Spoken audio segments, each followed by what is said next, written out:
কোনো সমস্যা না ভাই, আপনি না পাইতে পারেন। কিন্তু যদি কোন হাদিসে পাই নাই বলে তখন জিনিসটা কি হয়ে গেল, অস্পষ্ট হয়ে গেল। এখন অনেক মানুষ কোন হাদিস গবেষণা করে না, না করার কারণে তারা আয়াতে হাদিস করে নাই। সব আলেমেরা যারা করে এগুলা কি বন্ড, এটা কি ইয়ে করে আসে। আর এই রাত্রিতে একদম স্পষ্ট দলিল দ্বারা প্রমাণিত রাসূলুল্লাহ সাল্লাল্লাহু আলাইহি ওয়াসাল্লাম ওই দিন রাতে জান্নাতুল বাকিয়াতে যাইয়া সমস্ত সাহাবাদের কবরগুলোতে যাইয়া তিনি কি জিয়ারত করছেন অনেকক্ষণ পর্যন্ত। এবং তার মানে কি এই রাত্রিতে কবর জিয়ারত করা কি রাসূলের সুন্নাত, রাসূলের কি সুন্নাত। হেরাও স্বীকার করে হাদিসকে। তো ওই রাত্রিতে যদি মানুষ একত্রিত হইয়া ইবাদত করে, যদি মা বাপের কবরে, যে মুরব্বিদের কবরে জিয়ারত করে বা ঘর থেকে বসে ইবাদত করে ইসারে সওয়াব করে, এটা তো হাদিস কোরআন দ্বারা প্রমাণিত। তাই আপনি ভাই যে কথাটা বলতেছেন এটা কোরআন হাদিসে পাই নাই, কথাটা যা বলতেছেন তারা কি বুঝাচ্ছেন? আপনি মুসলিম সমাজকে কোথায় নিয়ে যাচ্ছেন ইবাদত করতে? আপনি কি করতে চেষ্টা করতেছেন? আল্লাহ আপনাকে হেদায়েত দান করুক। আপনি যদি বলেন আমি পাই নাই, আপনার সাথে আমি একমত ভাই, সবাই সবকিছু পাবে এমন কোনো কথা নাই। কিন্তু আপনি কথার লোকে বলতেছেন এটা কোরআনে নাই, হাদিসে নাই, কোরআন হাদিসে পাওয়া যায় নাই, তো আপনি তো পুরো সমাজকে বিভ্রান্তির মধ্যে নিয়ে যাচ্ছেন। আপনার গুরুরা পাচ্ছেন, আপনি আবার দুদিন পরে আসে বলতেছেন যে হ্যাঁ সবাই বরণ করতে আসে। আপনারা দেখবেন ইউটিউবের মধ্যে আজকাল এমন ওলামা আছে বাংলাদেশের নাম করা ওলামা, বাংলা ভাষাভাষী, আবার প্রথম 2 বছর আগে বলছেন সবে বরাত বলতে কিছুই নাই, আবার পরের বছর আসে বলতেছে সবে বরাত আছে। তো যারা বলবেন সবে বরাত নাই তারা ভুল বলতেছে, নিজেরাই নিজে ভুল বলতেছে। বুঝছেন? আমরা স্বীকার করে যে কমাস করে নিজের ভুলটা স্বীকার করছি, এভাবে অন্যগুলো স্বীকার করেন। তাহলে আমাদের যুগে যুগে যে কাজ হয়ে আসছে, সেখানে যে কাজগুলো হাদিস কোরআন বিরোধী হচ্ছে, যে কাজগুলো আসলে ইসলামের সাথে সাংঘর্ষিক, যে কাজগুলো সঠিক সবে বরাতের তাৎপর্য বহন করে না, এই কাজগুলো আমরা সবাই মিলে কি করব? আমরা সেটার বিরুদ্ধে কথা বলবো। উম্মাকে, রাসূলের উম্মতদেরকে সবাই মিলে আমরা বলবো ভাই আতশবাজি করবা না, বোমাবাজি করবা না, এমন কিছু করবা না যেগুলো আমাদের ইসলামের সাথে কি মানায় না। এটা সম্পূর্ণরূপে আমাদের রাসূলের নিষেধ। যে কাজ আমাদের রাসূল পছন্দ করতেন, যে কাজ আমাদের সমস্ত উলামায়ে কিরাম অপছন্দ করতেন, সেই কাজ তোমরা কেন করো? তার মানে কি ওই কাজের জন্য আমরা পুরো রাত, যেটা সহিহ দলিল দ্বারা প্রমাণিত, কোরআন দ্বারা প্রমাণিত, সেটাকে অস্বীকার করব? এটা তো বোকার সঙ্গে বাস করার মতো কথা। এই জন্য আমরা লম্বা আলোচনা যাব না। আজকে রাতের গুরুত্ব, এই মানে শবে বরাতের রাতের গুরুত্ব কি অনেক গুরুত্বপূর্ণ একটা রাত্রি, যেখানে মুফাসসিরিন, উলামায়ে রাসিকিন, আউলিয়া আল্লাহ, যেমন দুনিয়ার জমিনে যাদের দ্বারা আমরা ইসলাম পাইছি, সাহাবায়ে কেরামের পরবর্তী যুগে যে সমস্ত বুজুর্গানে দিন পৃথিবীতে নাম করা, এর মধ্যে আমরা যারা তাসাউফ আউলিয়া আল্লাহ ভক্ত, হযরত গাউসে পাক আব্দুল কাদের জিলানী, হযরত খাজা গনি নওয়াজ মাইনুদ্দিন চিশতি আজমিরি সানজিরি, হযরত খাজা, হযরত শাইখ নকশবন্দি রহমাতুল্লাহ আলাইহি, মুজাদ্দিদ আল-ফিসানি, আরো বড় বড় বুজুর্গানে দিন আমরা যত নাম নেব, শাহজালাল নবীর থেকে লইয়া বুজুর্গানে দিন, সবাই এই সমস্ত রাত্রিগুলোর দিকে গুরুত্ব দিয়েছে। কিন্তু একটা কথা মনে রাখবেন, এই রাতটা সুফিয়ে কেরামের জন্য নয়, আম মানুষের জন্য। আমাদের আউলিয়া কেরাম বলতেছে যে তাদের জন্য শবে বরাত, শবে কদর, প্রত্যেকটি রাতে তাদের জন্য কি শবে কদর। কারণ একজন খাস মানুষ যারা আল্লাহর প্রিয় বান্দা যারা, সে তো প্রতি রাতে আল্লাহর সাথে ইবাদত করে, তার জন্য তাহাজ্জুদের বন্ধ নাই, তার কোন রাতে কি বন্ধ নাই। কিন্তু আম আদমি যারা, সাধারণ মানুষ যারা, তারা তো সারা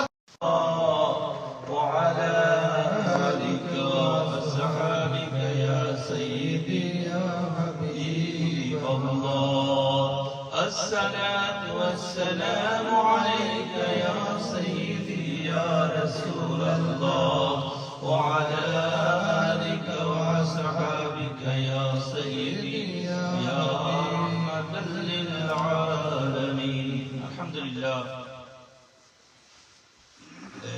আল্লাহ শুকর, আমরা লম্বা সফর, মদিনা শরীফ জিয়ারত, উমরা, হজ পালন, বাংলাদেশের মহান সোনারগাঁও পাক দরবার শরীফে পুরো শরীফ অংশগ্রহণ, মহান এনায়েতুল্লাহ রহমাতুল্লাহ আলাইহি রওজা শরীফ জিয়ারত, আর বিভিন্ন আউলিয়া কেরামের জিয়ারত সহ আমার আম্মাজানের জিয়ারত, বাংলাদেশ সফর শেষে আবার সুন্দরভাবে খাজা এনায়েতপুরী জামে মসজিদ, সোনারগাঁও পাক দরবার ইউকে, তার জাহাঙ্গীর রুহানি সেন্টার ইউকে দস্তরখানে খাজাখানে আপনাদের সাথে একত্রিত হওয়ার জন্য আল্লাহ পাক আমাকে এবং আপনাদের সবাইকে এক জায়গায় আসার তৌফিক দিন। সবাই বলে আলহামদুলিল্লাহ। এই বরকতওয়ালা সফর করে আসছি।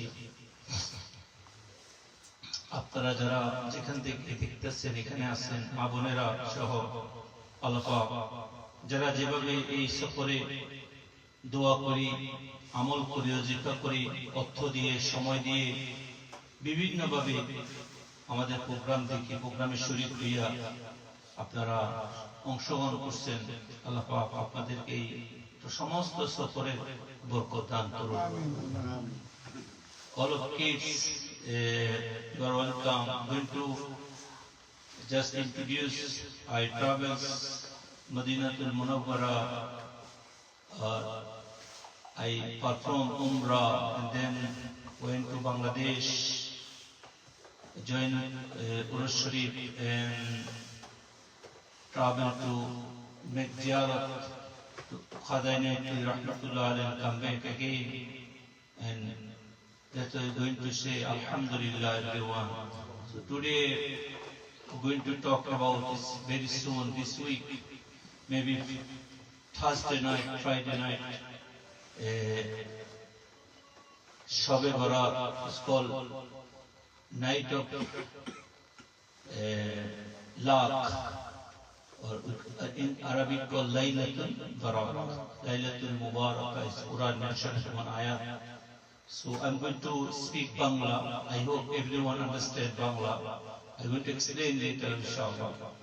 So I know a lot of here, especially you, if you want to hear by your heart, you understand Bangla, because everybody's, whoever in Bengali backgrounds, so you're going to understand, inshallah. Then I come back later to talk about this thing, inshallah, important part. Urdu and Bangla and English, inshallah. So I'm going to start with Bangla, inshallah. Bismillahirrahmanirrahim. اللهم صل على سيدنا محمد وعلى آل سيدنا محمد وبارك وسلم وصل عليه. الحمد لله. الله رب العالمين لك شكر. الله رب العالمين আমাদেরকে আজকে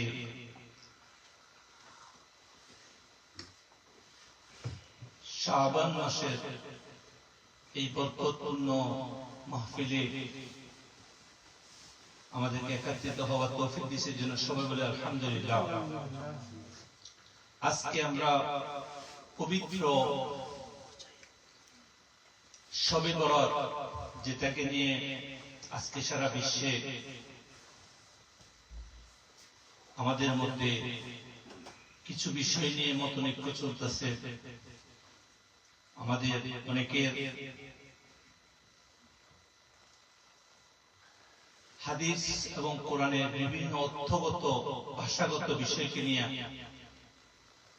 মতনৈক্যের কারণে উলামায়ে কেরামের মধ্যে ইখতিলাফ দেখা যাচ্ছে।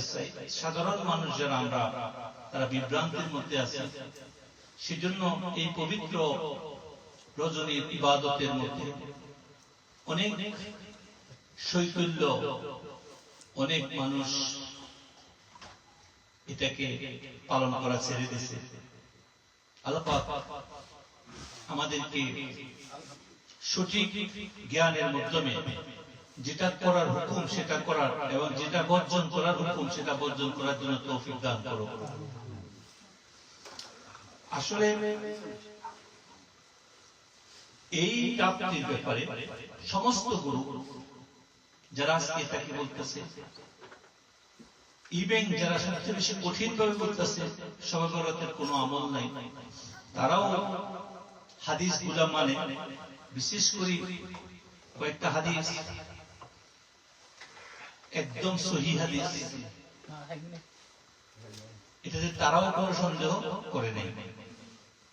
তাদের যারা গুরু, তাদের যারা শিষ্য, তাদের যারা পরবর্তী যুগে যারা তাদেরকে প্রতিনিধিত্ব করে,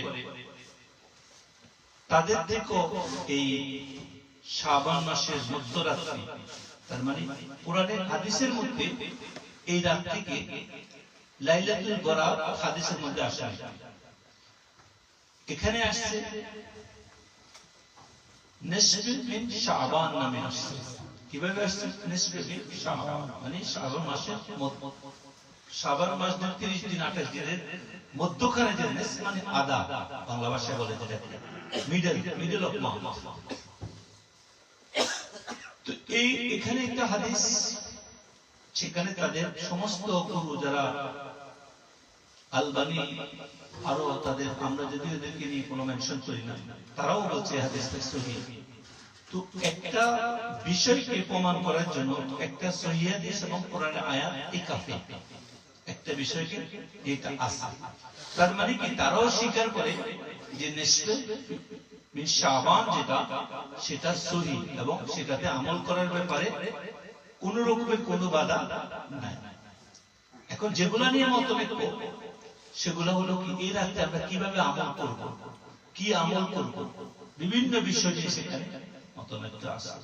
আমাদের মুফাসসিরিনদের মধ্যে কিছু বিষয় নিয়ে মতভেদ আছে, এটা ওনাদের বিশেষ করে কোরআনে কারীমের একটা আয়াত সূরা দুখানের মধ্যে আল্লাহ পাক বলতেছেন, সূরা দুখানে আল্লাহ পাক বলতেছেন কি, বিসমিল্লাহির রহমানির রহিম, হামিম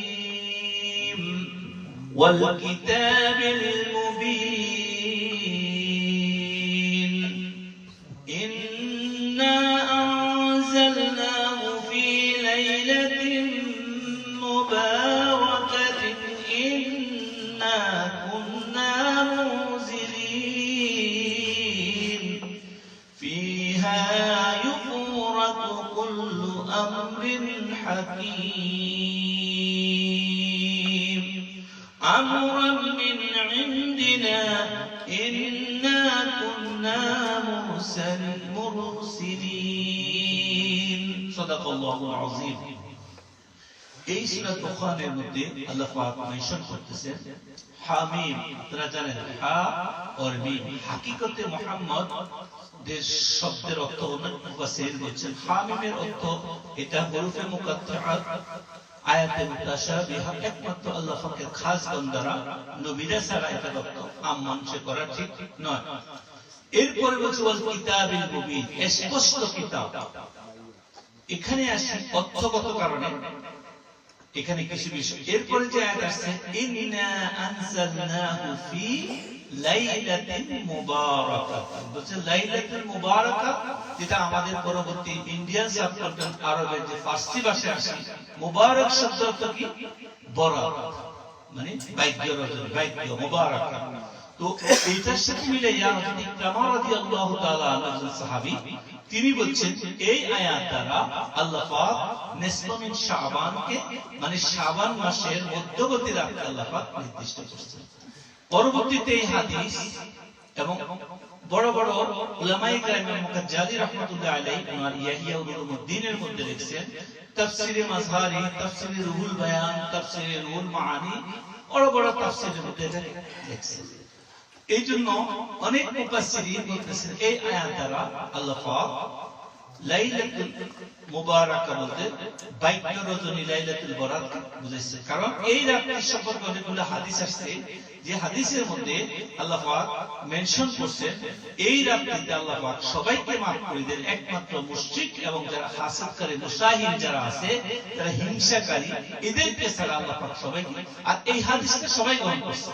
এই হাদিসটা যে মানে ইন্নাল্লাহা লা ইয়াত্তালিউ ফি লাইলাতি নিসফি মিন শাবান ফায়াগফিরু লিজামিই খালকিহি ইল্লা লিমুশরিকি আও মুশাহিদ, বলতেছে নিশ্চয় আল্লাহ তাআলা, আল্লাহ রাব্বুল আলামিন এখানে লা ইয়াত্তালিউ ফি লাইলাতি, ইয়াত্তালিউ লা ইয়াত্তালি, আল্লাহ পাক নজর দেন, আল্লাহ পাক দেখেন, আল্লাহ পাক কি করেন ওই রাতটিতে দেখেন। কোন রাতে? নিসফে মিন শাবান। ফায়াগফিরু লিজামিই খালকি, আল্লাহ পাক সবাইকে সৃষ্টির মধ্যে সবাইকে মাফ করে দেন, ইল্লা লিমুশরিকি আও মুশাহিদ, বলতেছে যারা মুশরিক এবং যারা বিদ্বেষ করে, হিংসা করে, মুশাহিদ হাসাদ রাখনেওয়ালা, এই ছাড়া আর সবাই কি করে আল্লাহ পাক মাফ করে দেন। আজকে আমাদের সমাজে আল্লাহ পাক আপনি যেরকম ইবাদত করেন, এখন পরবর্তী যেগুলো নিয়ে বিতর্ক হচ্ছে ওগুলো নিয়ে বুঝার চেষ্টা করবেন মনোযোগের সহিত। বিতর্ক হচ্ছে কি নিয়ে? ইবাদত কেমনে করব, ইবাদত নিয়ে। কিন্তু এই রাত্রি সম্পর্কে হাদিস এবং কোরআনের এই আয়াতের আবার অনেক মুফাসসির, ইমাম তাবরানী রাহমাতুল্লাহ আলাইহি সহ অনেক মুফাসসিরিন বলছেন এই আয়াতটা লাইলাতুল বরাত নয়, এই লাইলাতুল কদর। আমরা মুফাসসিরদের কথা বলতেছি, কিন্তু একটা গ্রুপ বলছেন এটা লাইলাতুল মুবারাকা মানে লাইলাতুল বরাত মানে শবে বরাত বাংলাতে বলে, আর আরেকটা গ্রুপ বলতেছে এটা লাইলাতুল কদর। এটা নিয়ে সমাধান করছে তারা। কিন্তু আমাদের এক শ্রেণীর ওলামারা আসি যারা আমাদের বর্তমান সমাজে ফিতনা সৃষ্টি করতেছে, তারা প্রথমে আসি বলে লাইলাতুল বরাত, লাইলাতুল এরকম কোন শব্দ কোরআন হাদিসে নাই। এটা বলে মুসলমানদের কি করতেছে, একটা ইয়াং জেনারেশনকে পুরা তারাই স্বীকার করতেছে। আবার আসি নিসফু মিন শাবান নামে একটা কথা আছে, ওরা একই মুখে কথা বলতেছে, কথা বলছেন। এই জন্য আমাদেরকে সতর্ক হতে হবে। যদি আমরা সহিহ হাদিস দ্বারা পাই, তারাই স্বীকার করতেছে, তাদের গুরুরা সবাই, তো তাহলে এখন আমাদেরকে আমলের বেলায় বলা হয়েছে কি, আমরা আমাদের সমস্ত বুজুর্গানের দিন উলামায়ে রাসূলকে, আমাদের মুরব্বীরা সমস্ত সময় এই আমলগুলো কেন করছে? সহিহ দলিল দ্বারা প্রমাণিত আছে, তারাই স্বীকার করছে। এমন কিছু হাদিস আছে যেখানে হযরত আলী থেকে হাদিস আছে, হযরত আয়েশা সিদ্দিকা রাদিয়াল্লাহু তাআলা থেকে হাদিস আছে। হাদিসের মান যদিও যঈফ হয়, যঈফ মানে কি দুর্বল, দুর্বল হইতে অশুদ্ধ হাদিস না, শুদ্ধ হাদিস। মুফাসসিরিন যাদের হাদিসের রাবি, যারা হাদিস মুহাদ্দিস যারা, তারা বলছেন যদি যঈফ হাদিসে হয় আর সেটা আমলের জন্য হয়, আর সেটা কি গ্রহণ করা যাবে। কারণ আমল কেন করা হয়? মানুষের ভিতরকে আত্মশুদ্ধি করার জন্য। আমল কেন করা হয়? নিজেকে আমলের দিকে আখলাক আল্লাহর করিম কুরব হাসিল করার জন্য আমল কেন করা হয়? আমল কিন্তু পৃথিবীকে দেখানোর জন্য না, আমল করা হয় নিজেকে নিজের গোলাবারি করার জন্য, নিজের ব্যাংক ব্যালেন্স বৃদ্ধি করার জন্য, আল্লাহর কাছে কুরব হওয়ার জন্য আমল করা হয়। এখানে মাসালার জন্য এগুলো নেওয়া যাবে না। মাসালা পর্যন্ত তবে একটা বিষয় ডিসিশন দেওয়া হয়, এদের উপরে মুত্তাসিল হাদিস দরকার, যেগুলো একদম নির্ভরযোগ্য হাদিস। কিন্তু আমলের বেলায় নিজের জীবনকে, নিজের নফল ইবাদতের জন্য সেগুলো কি করা যাবে? নেওয়া যাবে। এখন আমাদের যে ভাইরা এই সমস্ত জয়ীফ হাদিস বলি, জালগুলা বাদে দিলাম, হেরামদেশে যা, কিন্তু জয়ীফ হাদিস রাসূলের যুগ থেকে পরবর্তী 200-300 বছর পরে বড় বড় মুফাসসিরিন আসছে, বড় বড় ইমাম আসছে, ইমাম গাজ্জালির মতো, তারা তাদের কিতাবের মধ্যে এই হাদিসগুলো লিখছেন।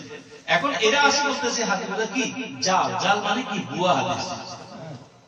তো কত বছর পরে পায়? রাসূলের যুগ থেকে 1000-1200 বছর পরে আসে তারা এটাকে বর্ণনা করতেছেন। তো আমরা তাদের যেগুলো জাল বলতেছে সেগুলো গ্রহণ করলাম না, কিন্তু যেগুলো তারা জয়ীফ বলতেছে, সহিহ বলতেছে, সেগুলো যদি গ্রহণ করি তাহলে কি? তাহলে শবে বরাত বলতে একটা রাত আছে, শবে বরাত বলতে কি একটা রাত আছে, এবং এই রাতটিতে যত ইবাদত করা যাবে সেই ইবাদতের বিষয় আল্লাহ পাক নির্ধারণ করেছে। আর আমি একটু যে কোরআনে আয়াত পড়ছি, এই হাদিস দ্বারা প্রমাণিত।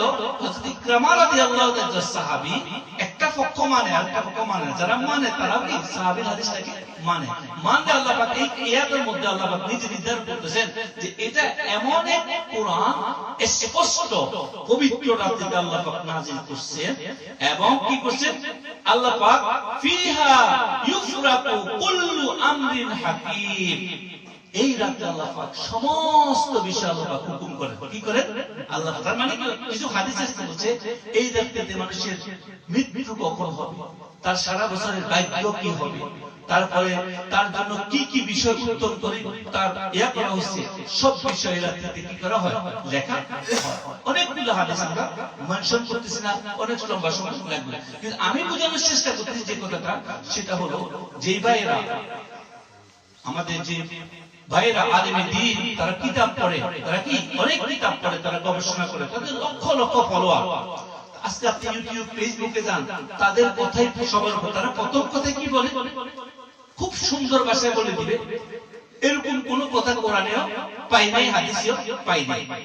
যদি উনি এইভাবে বলে যে আমি পাই নাই, তাহলে ঠিক আছে কথাটা, তাহলে কি ঠিক আছে, তারা কথাটা এমন ভাবে বলে one kind of hypocrisy, one kind of মুনাফিকি লোক লুকিয়ে রাখে তারা আমাদের ইয়ং জেনারেশন বরবাদ করার জন্য। এটা আমি কোরআন হাদিসে কোথাও পাই নাই। আমি পাই নাই বললে কোনো সমস্যা না ভাই, আপনি না পাইতে পারেন, কিন্তু যদি কোরআন হাদিসে পাই নাই বলে তখন জিনিসটা কি হয়ে গেল, অস্পষ্ট হয়ে গেল। এখন অনেক মানুষ কোরআন হাদিস গবেষণা করে না, না করার কারণে তারা আয়াতে হাদিস করে নাই। সব আলেমেরা যারা করে এগুলা কি বন্ড, এটা কি ইয়ে করে আসে।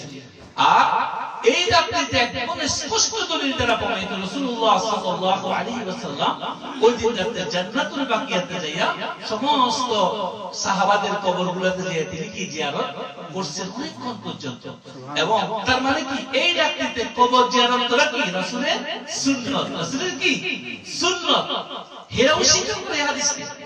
তো ওই রাত্রিতে যদি মানুষ একত্রিত হইয়া ইবাদত করে, যদি মা বাপের কবরে, যে মুরব্বিদের কবরে জিয়ারত করে বা ঘর থেকে বসে ইবাদত করে ইসারে সওয়াব করে, এটা তো হাদিস কোরআন দ্বারা প্রমাণিত। তাই আপনি ভাই যে কথাটা বলতেছেন এটা কোরআন হাদিসে পাই নাই, কথাটা যা বলতেছেন তারা কি বুঝাচ্ছেন? আপনি মুসলিম সমাজকে কোথায় নিয়ে যাচ্ছেন ইবাদত করতে? আপনি কি করতে চেষ্টা করতেছেন? আল্লাহ আপনাকে হেদায়েত দান করুক। আপনি যদি বলেন আমি পাই নাই, আপনার সাথে আমি একমত, ভাই সবাই সবকিছু পাবে এমন কোনো কথা নাই, কিন্তু আপনি কথার লোকে বলতেছেন এটা কোরআনে নাই, হাদিসে নাই, কোরআন হাদিসে পাওয়া যায় নাই, তো আপনি তো পুরো সমাজকে বিভ্রান্তির মধ্যে নিয়ে যাচ্ছেন। আপনার গুরুরা পাচ্ছেন, আপনি আবার দুদিন পরে আসে বলতেছেন যে হ্যাঁ সবাই বরাত করতে আসে। আপনারা দেখবেন ইউটিউবের মধ্যে আজকাল এমন ওলামা আছে বাংলাদেশের নাম করা ওলামা, বাংলা ভাষাভাষী, আবার প্রথম 2 বছর আগে বলছেন সবাই বরাত করতে কিছুই নাই, আবার পরের বছর আসে বলতেছে সবাই বরাত আছে। তো যারা বলবে সবাই বরাত নাই তারা ভুল বলতেছে, নিজেরাই নিজে ভুল বলতেছে, বুঝছেন?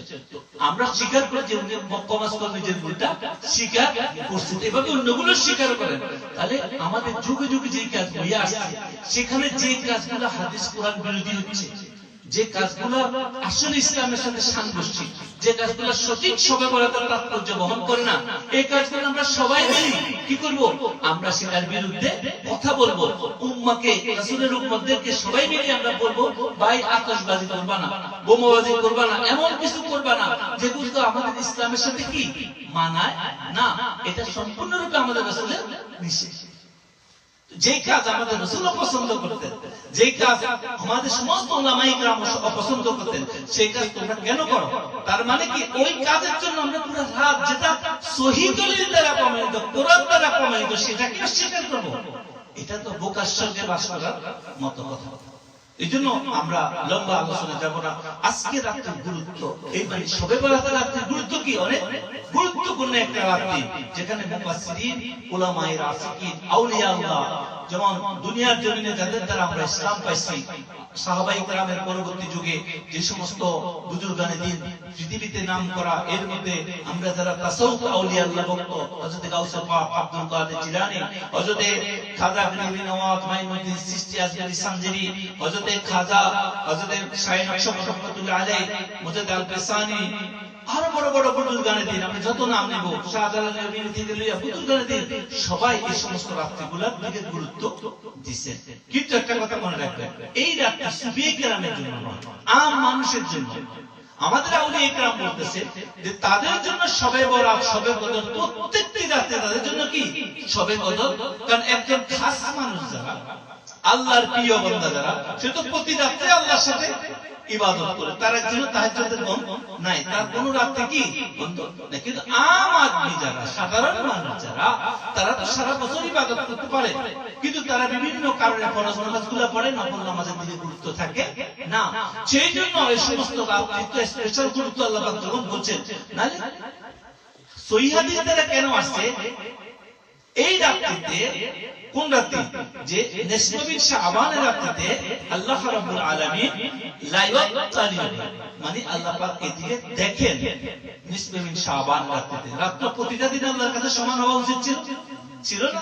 আবার কোরআনে কারিমে ইন্না আনজালনাহু ফি লাইলাতুল কদর, ওখানে লাইলাতুল কদরকে আল্লাহ পাক স্পষ্ট করে দিয়েছেন, লাইলাতুল কদর খায়রুম মিন আলফি শাহর, ওই যে কদর রাত্রি হাজার মাস থেকে কি উত্তম। তাই এখন থেকে যদি স্পষ্ট রাতগুলো, স্পষ্ট সংখ্যাগুলোকে আল্লাহ পাক নিজে বলতেছেন, এগুলোর গুরুত্ব অনেক বেশি। আল্লাহ পাক নিজে বলতেছেন প্রত্যেকটা রাতে তো আল্লাহ পাকের না, প্রত্যেকটা মুহূর্ত প্রত্যেকটা সেকেন্ড কার? আল্লাহ। তো আল্লাহ যদি সবই তো আল্লাহর কাছে গুরুত্বপূর্ণ, তাই না? এখানে আল্লাহ একটার উপর একটা গুরুত্ব দিচ্ছে, আল্লাহ দিচ্ছে একটার উপর একটা গুরুত্ব। আমরা এই রাত্রে বিষয় আমরা বর্তমান নিকে না দেয়া যে সমস্ত কাজগুলা বর্জন, যেগুলো করার দরকার নাই সেগুলো আমরা করব না। আমাদের সন্তান, আমাদের পরিবার, আমাদের ভাই বোন, আমাদের সমাজকে আমরা কি করবো? এগুলো থেকে আমরা দূরে রাখবো। বর্তমান সময় লাইটিং করা, আলোকবর্তিকা করা, খুশির মতো করে করা, ইবাদতের পরিবেশ করা, এগুলা যদি শরীয়ত সম্মত হয় তো এগুলাতে কোনো উলামায়ে কেরাম বলছে এগুলাতে কোনো বাধা নাই। এরপরে তারা সিন্নি খাওয়া, হালুয়া খাওয়া, এগুলা নিয়ে তারা অনেক, এগুলা কোথায় পাইছে? রাসূলুল্লাহ সাল্লাল্লাহু আলাইহি ওয়াসাল্লামের জামানায় একত্রিত করে মানুষ যখন একত্রিত হইতেন তাদের জন্য স্পেশাল কিছু মিষ্টান্ন জাতীয় খাবার বানাইয়া বা কোনো কিছু করে রুটির ব্যবস্থা করে খাওয়ার ব্যবস্থা করতেন। হাদিস দ্বারা প্রমাণিত আছে। আমাদের ভারতবর্ষ যেখানে, ওখানে খাবার ছাড়া কি হালুয়া, আমাদের দেশে এক ধরনের সিন্নির মতো হয়, এক ধরনের বিভিন্ন রকম মিষ্টি জাতীয় খাওয়া হয়। এক এক দেশে এক এক রকমের খাবার কি প্রচলিত। আমাদের দেশে হাত দিয়া খাওয়া খায়, আরবেরা হাত দিয়া খাওয়া খায় না। আমাদের দেশে ডাল, পানি জাতীয় খাওয়া খায়, আরবেরা রুটি দিয়ে গ্রিল করে খায়। একসাথে প্লেটের মধ্যে সামনে একটা ছাগলের, একটা বকরির পুরি গ্রিল করে সামনে একটা রুটি চলে দিয়ে সবাই খায়। কিন্তু আমাদের সমাজে কি হয়? বাপ তরকারি পাকা একদম পানির মতো করি, তো এটা খাওয়া সম্ভব হয় না। এই জন্য এক এক ট্রেডিশন এক এক রকম। তাই বলি কি আমি আবার ট্রেডিশন বাদ দিয়ে দিব? ট্রেডিশন ব্যাপারে রাসূল নিষেধ করেন কোন জায়গায়। প্রত্যেক সমাজ, প্রত্যেক জাতি এক এক রকম।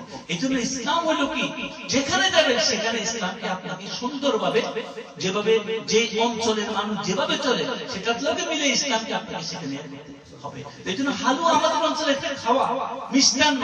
এই সমস্ত দেশে কি খায়? কেক খায়, সুইট খায়। আমাদের দেশে সুইট সিস্টেম আছে, অনেক কোনো ইয়ে করে না।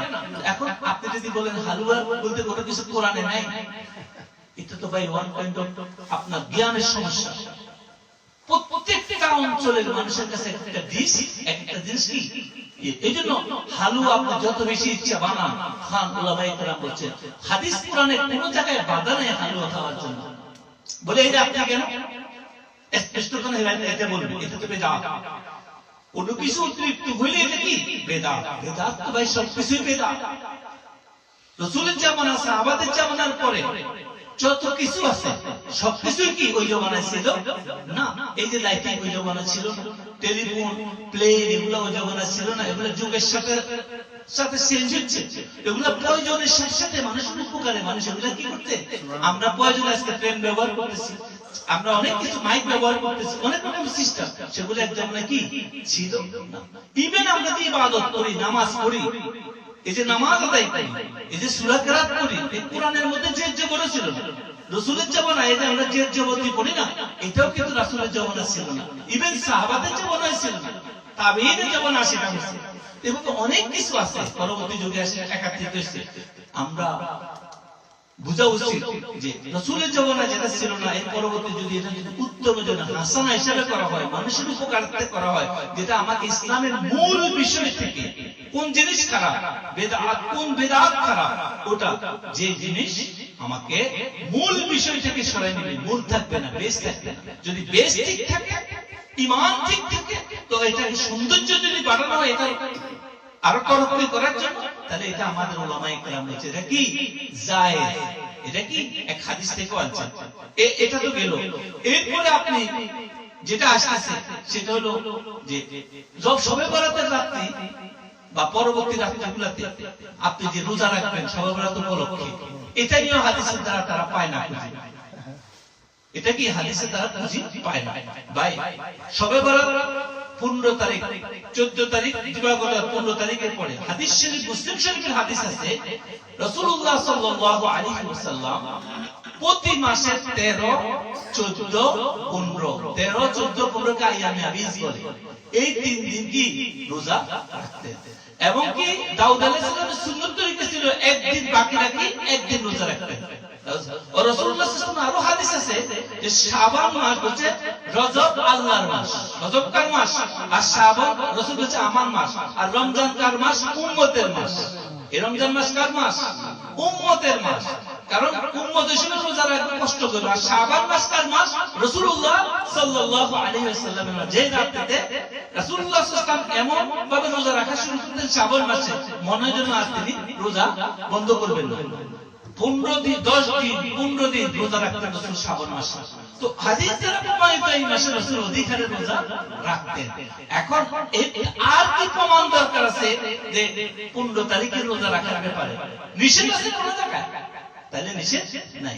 বলা হয়েছে এই রাতে যখন তোমরা ইবাদত করবা তো তখন পরের দিন কি করে তোমরা রোজা রাখো।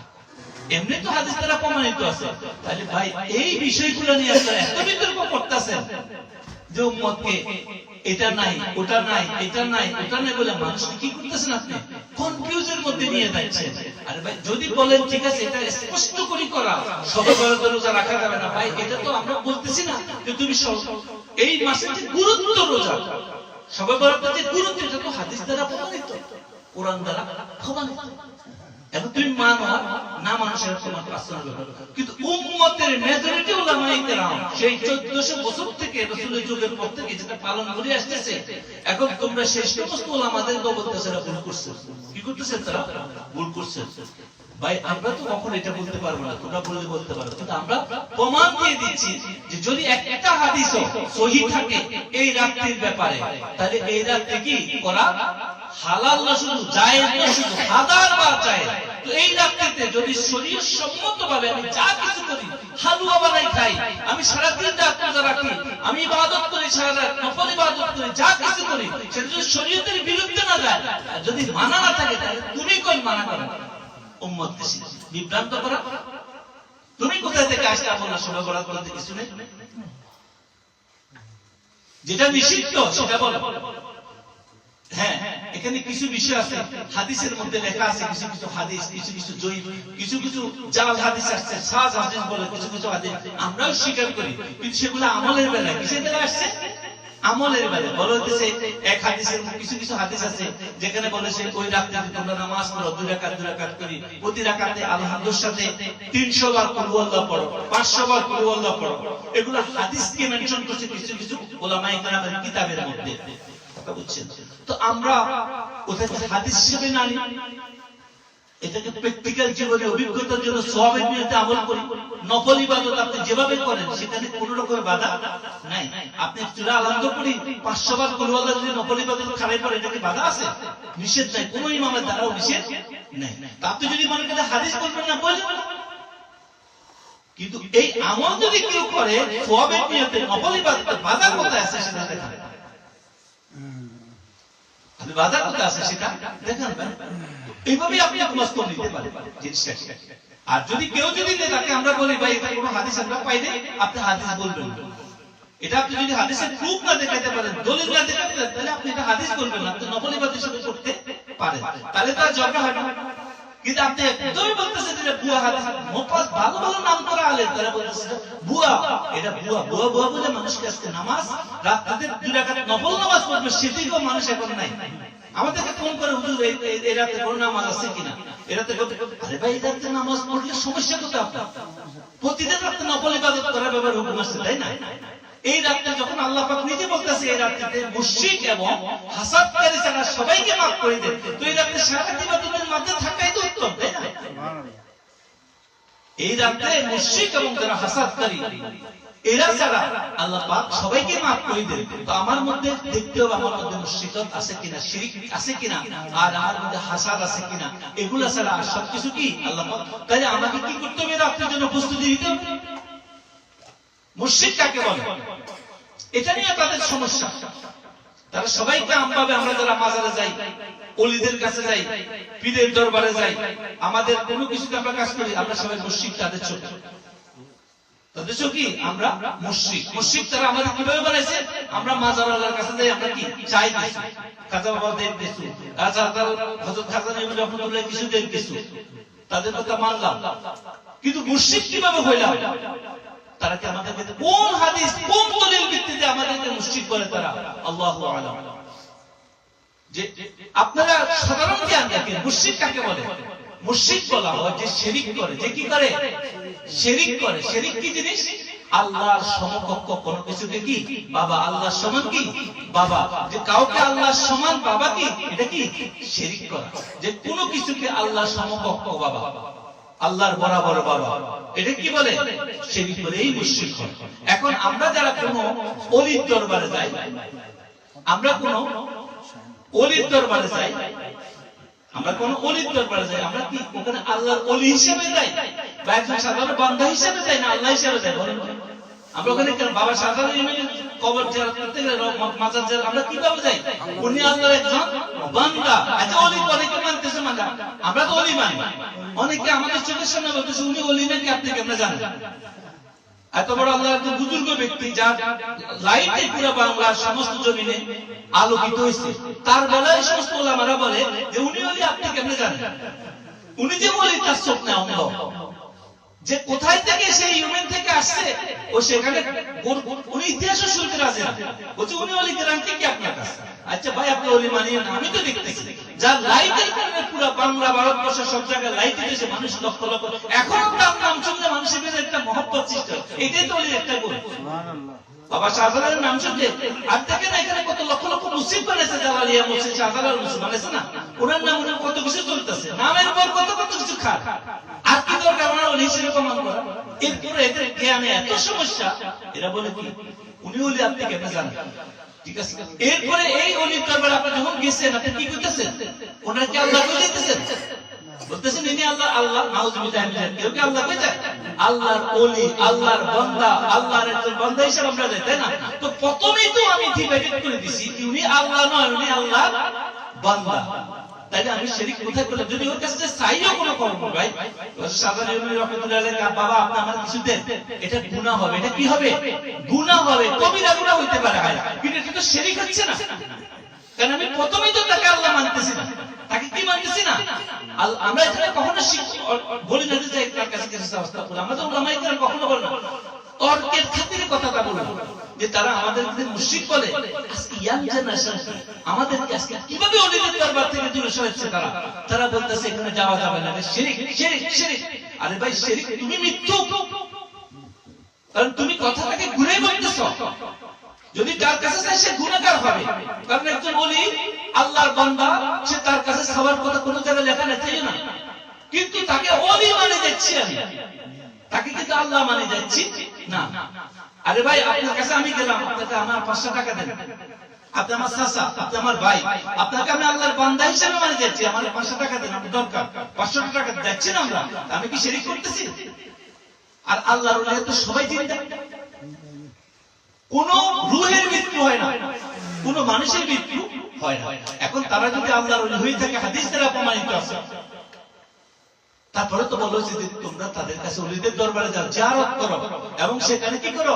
ইসালে সওয়াবের নিয়তে তোমরা ফাতিহা শরীফ পড়ো, কোরআনের আয়াত পড়ো, এবং তাদের উসিলা আল্লাহর কাছে কি করো?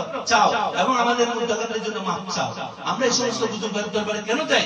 এই জন্য যাই, এই সমস্ত বুজুর্গরা নিজের জীবনকে কুরবানি করি, নিজের জীবনে সমস্ত রকমের যত রকমের ঘৃণা, যত রকমের আত্মহংকার সব ছেড়ে দিয়া, লোভ ছেড়ে দিয়া, তাকাব্বুরি ছেড়ে দিয়া, এরা নিজের বাড়ি ঘর সংসার, মা বাবা ভাই বোন ছাড়ি আল্লাহর দ্বীনের জন্য তারা কোথায় সে সুদূর ইয়েমেন থেকে বাংলার জমিনে আসছে, তারা মানুষের সমস্ত নিষিদ্ধ সওয়াব বাদ দিয়া আল্লাহর কাছে বাইরে, এরা হচ্ছে আল্লাহ ওলি।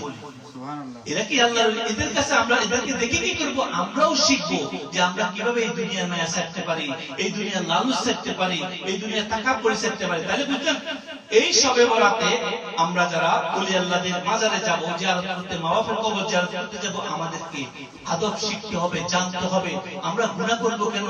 আমরা যখন মানি, আমরা সুন্দরভাবে শরীর সম্মতভাবে মানি, কিন্তু আমরা এদের কথা শুনবো না। এরা যেভাবে বাধা দিচ্ছে যে আপনারা ঘরে ঘরে সুন্দর করে শান্তিতে, আমাদের মা বোনেরা যারা ঘরে বিভিন্ন মিষ্টান্ন বানান, হালুয়া বানান, বেশি করে বানাবেন, বেশি করে কি আমাদের আগে যদি কম বানায়, এখন আর বেশি করে বানাবেন।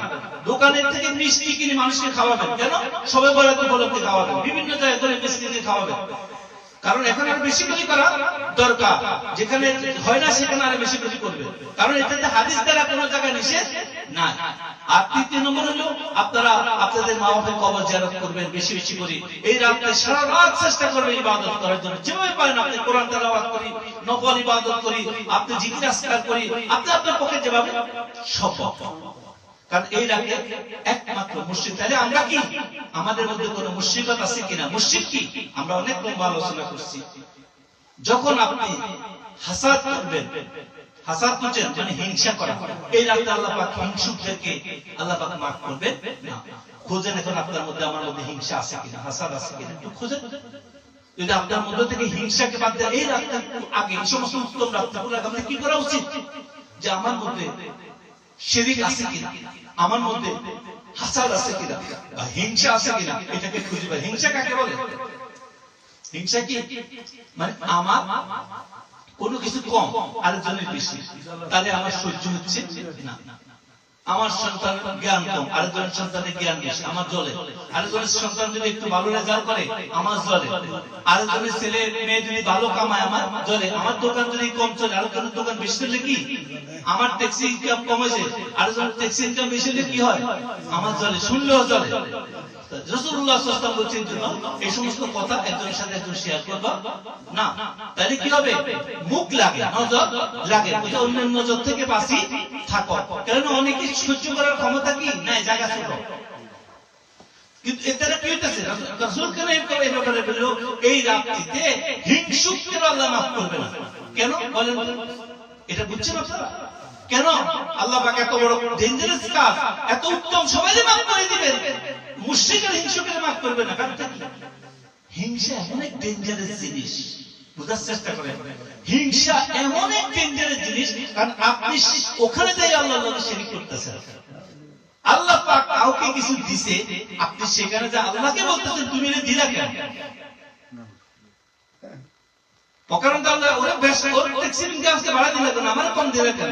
ওর দোকানে ব্যবসা দিলে বেশি দিলা কেন? ওর ছেলে মেয়ে ভালো দিলা কেন, আমার কম দিলা কেন? তার মানে আপনি আল্লাহর সাথে কি করতেছেন? ফাইট করতেছেন, সমাপকতা করতে। আস্তাগফিরুল্লাহ। অমুক সুন্দর, আমি অসুন্দর কেন? অমুকের জিনিস সুন্দর, আমার তাই কেন? মানে আপনি পুরাপুরি হিংসার কারণে আপনি রবের সমকক্ষতা দাবি করতেছেন। আস্তাগফিরুল্লাহ। এইজন্য রবের সমকক্ষতা দাবি করার মতো ডেঞ্জারাস গুনাহ আর কোনো কিছু হইতে পারে? আপনি কি, আপনার কাছে কি আছে রবের সমকক্ষতা করার মতো? এমন কিছু আপনি আসতে পারেন না নিজের যোগ্যতায়, যাইতে পারবেন না নিজের যোগ্যতায়, আপনার কোনো কিছু করার ক্ষমতা নাই, আপনি একটা হাত লাগার ক্ষমতা নাই, আপনার কথা বলার শক্তি নেই, শোনার শক্তি নেই, দেখার শক্তি নাই। কোন আপনি রবের লোকের সঙ্গে পাইপ করতে আসছেন? আস্তাগফিরুল্লাহ। বুঝে আসছে? তার মানে আজকে রাতে আমাদের সবচেয়ে বেশি গুরুত্ব দেওয়া উচিত কি? সবে কথা রাত্রিবেলাতে যে আমার মধ্যে কোন রকমের হিংসা আছে কিনা। আর হিংসা নেই একটা মানুষ দেখা দেখা খুঁজে আপনি আমাদের দিয়ে আমি কথা শুরু করে দেবেন, আমার মধ্যে কোনো না কোনো ভাবে হিংসা কাজ করতেছে। এই জন্য সুফিদের দরবারে ভালো হয়েছে যায় কেন? মানুষকে ভিতর থেকে হিংসা, ভোগ, হিংসা, টাকা করি, অহংকার খতম করবার লাগে। সুফির দরবারে, অনেক দরবারে কোনো মানুষ নামাজ রোজা শিখতে যায় না, নামাজ রোজা শিখতে যায় না। তাদেরকে যদি কেউ মানে তো তখন তারা তাকে একটা একটা করে চেক করে তার মধ্যে এগুলো আছে কিনা, টাকা পড়ি আছে কিনা, অহংকার আছে কিনা, হিংসা আছে কিনা, বিদ্বেষ আছে কিনা। তার দিয়ে টয়লেট সাফ করাইলো, তারে দিয়ে জমিনে কৃষি কাজ করায়, তারে দিয়ে এমন এমন কাজ করে, মালামাতিয়া বলে বেজ্জতি করে, তারা সবসময় বেজ্জতির মাধ্যমে তার ভিতরে এই সমস্ত দোষগুলোকে একটা একটা কি করে দূর করে। তারা এমন জায়গায় পাঠায় যেখানে গেলে সে এমন কাজ এটা করতে তার কাছে অপমান ফিল হবে। বাদশার ছেলে ভিক্ষা করা, বাদশার ছেলে কি করে ভিক্ষা করা। ভারতবর্ষের এক মহান বুজুর্গ ছিলেন, তার কাছে ওই সময় বাদশার ছেলে গেছে মুরিদ হওয়ার জন্য। তো বলতে তোমাকে আমি কি করবো না, মুরিদ করবো না। হুজুর আমি কি অপরাধ করছি, আমি আপনার কাছে মুরিদ হব। দুইবার গেছে, তৃতীয়বার তোমার মুরিদ করতে পারে। এক সত্য ও কি সত্য, তোমাকে কোন কোন জায়গায় এখানে বেশি মানুষ জানে এই শহরে, কোন কোন মোড়ে, মোটামুটি সব জায়গায় জানে, তো কয়েকটা জায়গা নির্দিষ্ট করছে। তো হুজুর পকেট থেকে কিছু পয়সা দিচ্ছে, পকেট দিয়ে কইছে এগুলা দিয়ে কি করো, মিষ্টি কিনি, দুর্বাজার চকলেট জাতীয় মিষ্টি জাতীয়। কিন্তু ওখানে এলাকাতে বাচ্চারা আছে না, তো বাচ্চাদেরকে দিবা শর্ট শর্ট বুঝেন, শর্টের বস্তা আছে আমাদের দেশে পাটের ইয়া, তো উনি শর্টের একটা জামা দিছে, তোমার জামা খুলবা আর ওটা পরবা, পরে একটা প্লেট দিছে এরকম, প্লেট দিয়া বসে যাও, এটা দিয়া ভিক্ষা করবা, মানুষের কাছে ভিক্ষা চাইবা, আর বাচ্চাদেরকে সুইট দিবা, মিষ্টি দিবা। বাচ্চারা যখন পাগল বলে পাথর মারে, পাগল বলে কি মারে, পাথর মারে তোমার। প্রত্যেক মোড়ে মোড়ে যাই ভিক্ষা করবা, এই পয়সা দিয়ে কিনবা, তোমার কোন বাসায় পয়সা দিয়ে কিনবা না। আর যদি এটা করে আসতে পারো তো আমি চিন্তা করবো তোমার মনে করবো কি না করবো। তো সে তো প্রতিজ্ঞা করছে সে ওনার হাতে পায়া হবে, এই জন্য সে প্রত্যেকটা মোড়ে যাইয়া দিয়া এরকম পাথরের আঘাত খেতে রক্ত বাইরে, কিন্তু সেটা ছাড়তেন না, কারণ তিনি হুকুম দিচ্ছে তার হাতে পায়া হইতে হবে। যখন 3-4 মোড় কমপ্লিট করে আসছে, যখন আসছে কমপ্লিট করে আসছে, তুমি তো জানছেন, তো দেখছেন করছো, হুজুর চেষ্টা করছে, তো হুজুর তারা পরীক্ষা করছে, করার পর দিচ্ছে তার ভিতরে যে বাদশাহী যে বাপ, রাজার পোলা, আমি যে যুবরাজ, আমাদের দেশে যুবরাজ কয়, মানে আমি যুবরাজের যে বাপ সেটা তার মধ্যে আর নাই, গোলাম হওয়ার যোগ্যতা অর্জন করছে। আশা এই শিক্ষা দিছে সুফিয়া কেরাম। কেন তার থেকে তাকাব্বুরি অহংকার কেন কমাইছে? কারণ সে বাদশার কোলের বাপ নিয়ে দরবার আসলে, তো দরবারে কোনো মানুষকে আর মানুষ মনে করবে না। দরবার অলির দরবার কখনো সেখানে বড় লোক ছোট লোক নেই, সেখানে মহব্বত দেখে, সেখানে কি দেখে, মহব্বত দেখে। সে মহব্বত নিয়ে আসবে, সেখানে বড় লোক আসছে, কোটি টাকা দিচ্ছে, মিলিয়ন টাকা দিচ্ছে, ওর কোনো গুরুত্ব থাকে না। একটা সাধারণ যদি গরিব লোক আসে, মহব্বতে জিজ্ঞেস সবাই সমান বরাবর। কেননা আল্লাহর কাছে বুঝতে হবে, আমাকে যেই রূহ নিয়ে আসছি, যেভাবে আসি সেভাবে আমাকে বুঝতে হবে। পৃথিবীতে যাওয়ার সময় আমার সাথে আমার কোনো তাকাব্বুরি বাদশাহী কিছুই আমার যাবে না, কারণ এগুলো কে দিছে? আল্লাহ। আজকে শবে বরাতের উপলক্ষে আমরা যে আলোচনা করতেছিলাম, সেখানে আমাদেরকে চেষ্টা করতে হবে যে আমাদের ভিতরে যত রকমের হিংসা বিদ্বেষ আছে সেটা দূর করতে হবে, এই দিকে গুরুত্ব দিতে হবে।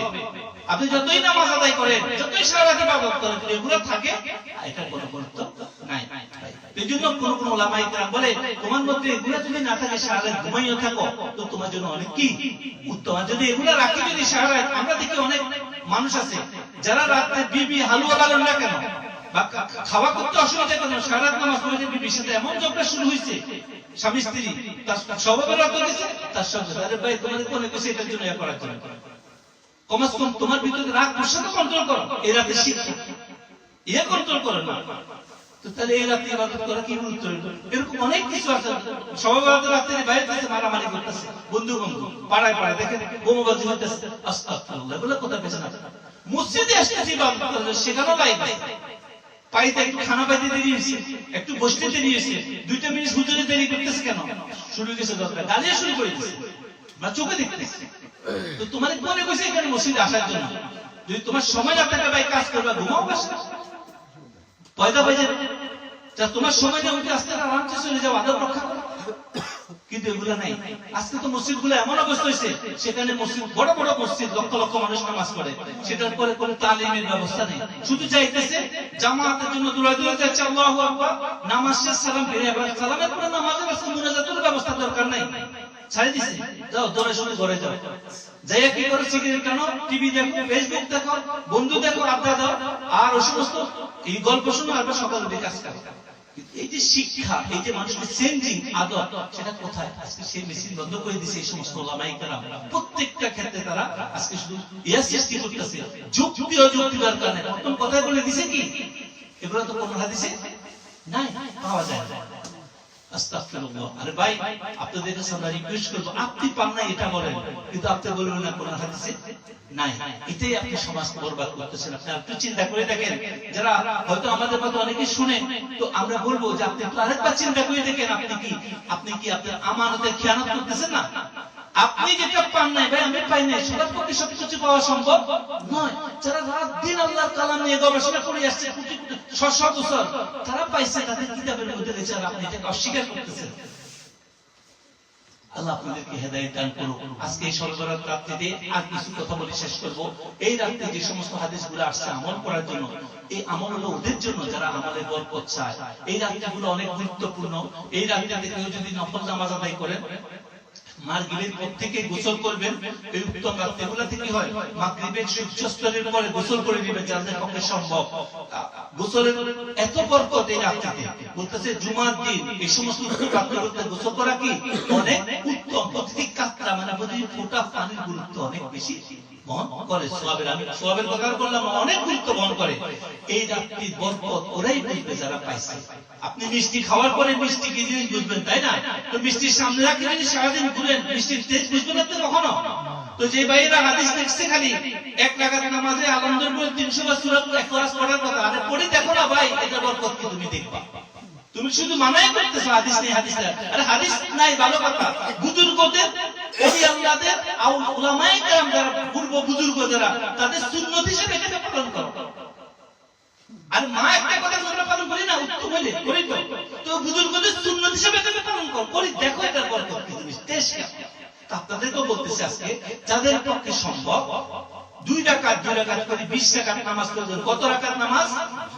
20 রাকাত নামাজ পড়বেন সবে রাত্রিতে। এটা উলামাদের থেকে প্রসিদ্ধ, অনেক বুজুর্গ উলামায়ে কেরাম এটা বলছে উলামারা বলছে এখানে এক একজন আপনি সমর্থ মিলেই পড়বেন।